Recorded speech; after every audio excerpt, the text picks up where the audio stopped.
together for David Crabb. I moved to New York in 1999, and I remember my first week here, I was on a subway platform really late, and I looked down the platform and there was this beautiful Jamaican woman walking towards me. She had this sort of beautiful tunic on, and she had braided hair that was up in this fabulous hat. And as she was walking towards me, I was kind of just taking it in because I was kind of a country mouse at that point. I was like, the buildings are so tall, oh my God, those two guys are holding hands. And I see this woman coming, and she just looks so beautiful, and as she approaches me, I realize this huge rat is crossing right in front of her. And everything in me like seizes up, like I want to say, rat! But I don't, I just freeze, like I almost jump on the stool, like, eek! And this woman, this beautiful woman, just puts her foot out and sort of just kicks the rat out of the tracks and says, stupid rat! And I'm telling you this first because this is sort of like the most symbolic story about what I was about to expect living in New York. I came straight from art school. I wanted to know kooky, crazy people. I wanted to know musicians and artists and junkies, you know, exciting people. And then when I got here, you know, I kind of missed the New York that I'd read about with all like the club kids. I was obsessed with Interview magazine when I was little, the party pages, all that. And everyone was in black, and they were very pale, and they seemed very angry. And a lot of this, just so you know, my first job here was working at a gallery in Chelsea. I worked in the basement. I was an assistant preparer. I worked with a retired club kid named Wallpaper. Not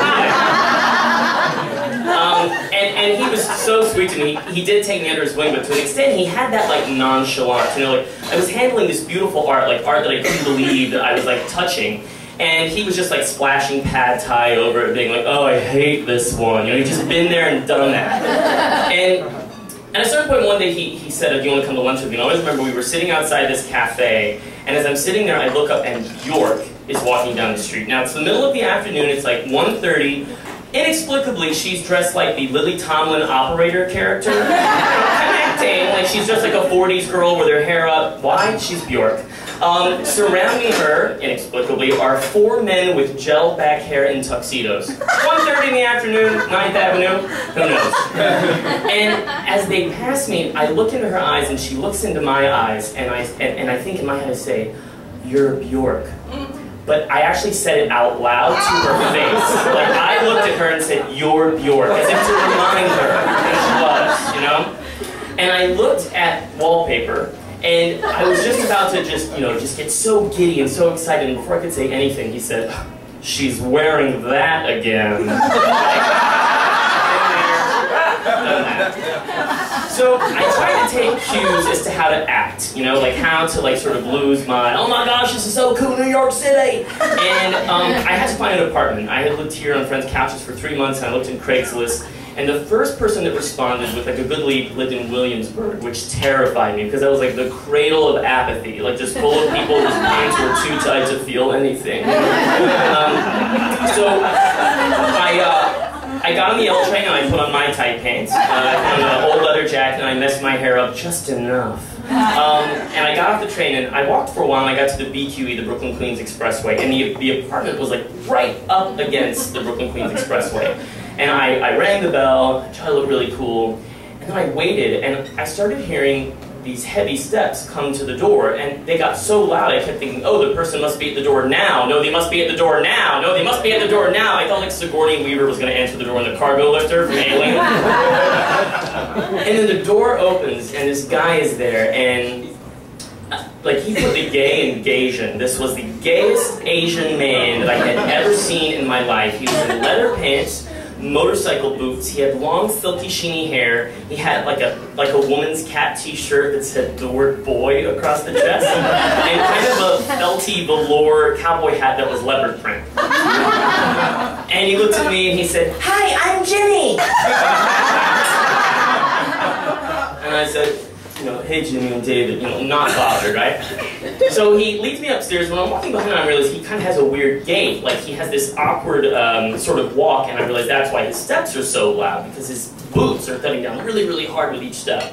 And as we pass the second floor landing, there's an apartment, and there's all these sort of like broken shit, like dolls and baubles out the front, and across the door there's one piece of yellow police tape, and I always remember as we passed it, he was like, don't mind that, that is art.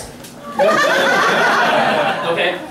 So we got to the 3rd floor, and he opened the door, and it was like a gay atom bomb went off in his apartment. It was the gayest place I ever saw. All over the walls, do you guys remember in the 90s, those like sepia print Herb Ritts photos of different naked, muscular, oiled up black men in the desert, like holding geometrical shapes like cubes and spheres? I just had a shitload of those on the walls. And then like over his stove, he had a framed photo of, you might remember these from the 90s, you remember the different shirtless, muscular men holding babies? Like they were black and white. He had one above the stove and it just said the word strength on the bottom. And then I looked at the coffee table, it was basically a door held up with like 5,000 French Vogues. And the whole time I'm there, Kate Bush's, what's the one about the Hounds? Hounds of Love? Anyone remember that album? If only I could. Is it Hounds of Love? Yes. Thank you. That is playing. So that's like the icing on the gay cake that this is happening now. So he invites me in, and he walks me, and he shows me the room. It's a little room, and it's got like half walls. You can tell like he built it himself, and no window. So it's like the least private, most private, awful hell you can ever And then at the end of the room is his bedroom, and at the end of the hall is his room, and it has these beautiful big windows. And as we're standing talking, there's like a traffic jam on the BQE, and all of a sudden you just hear horns and motherfucker, fuck you, cocksucker. And like I guess he sees like my like I thought Keanu Reeves was gonna drive like the speed bus through the wall, and he looks at my face and then he says, "It can become very loud here, but only in the daytime. Can you handle this?" And he said it like a dare, you know. And I was like, yeah, I know. So we walk back down the hall and we're hanging out in the living room. And we start talking. I tell him I work in the gallery, he thinks that's cool. He works, spoiler alert, in fashion. And he tells me all about that. And at some point he says, "You know what? I really like you. Wait here." That's weird, okay. So he goes down the hall and he shuts the door. And I'm sitting there and I'm thinking, I'm not really familiar with the neighborhood and the room is kind of crappy and it's a little bit loud, but I could live here. And as I'm thinking this, the door opens and I hear this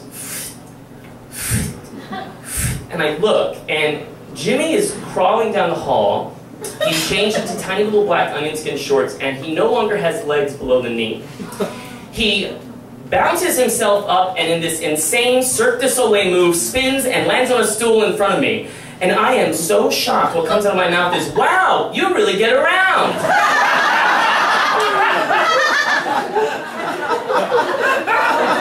And he looks at me and he says, "I just want you to see me like this. This is how I get around my house. I can do all these things because I have stools." And all of a sudden I look around and like the gayness of the apartment overshadowed the stools. There are stools on stools and stools under tables and just stacks of stools and stackable cubes. And he's like, "This is how I get up here. I can do dishes." And he shows me at the sink. And he starts talking to me, and I'm just rambling. I don't even know what I'm saying. I'm like the bank teller who's being like held up, and I think the subtitles of what I'm saying are basically like, "Please don't shoot me, please don't shoot me, please don't shoot me, please don't shoot me." But I'm trying to be like super, super cool. And then he proceeds to tell me, he says, "My last roommate was very, very dirty, and you have to be clean because one of my stumps got infected." And when he says that, he raises one of them at me the way you would a finger accusingly. And I just go into, I think I whited out. Like I lost time, like a hillbilly abducted by aliens. Like I could have been there for 4 more hours, I'm not sure what happened.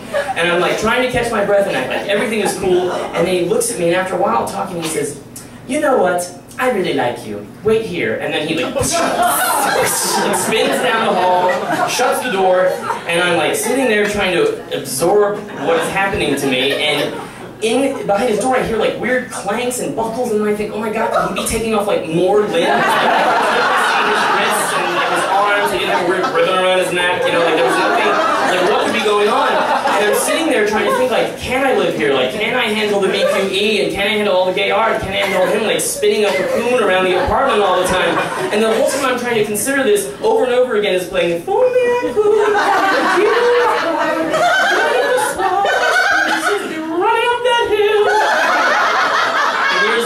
it was weird that I was listening to a song about Jimmy running anywhere. But anyway, so I'm like trying to, and I'm sitting there and I'm like panicking and freaking out. And then against every piece of advice my mother gave me about being a kind and polite and accepting person, the sort of like bright-eyed, bushy-tailed, scared kid won out.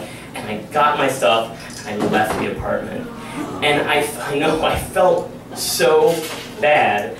Cut to years later, I lived in Williamsburg 10 years, thank you. And all the time I will pass that apartment and I will look at it and I'll think, my God, I wonder like where Jimmy is and where he went, and like I really do like hope he's happy, and I hope he found like a good roommate. And I realized that what he was doing was he was showing me everything. He wasn't trying to be cool. I was actually the one with all like the weird fears and insecurities. But because Jimmy was so forthright and let me see him in all his glory, he got the answer that he wanted. I could not handle this. Thank you very much.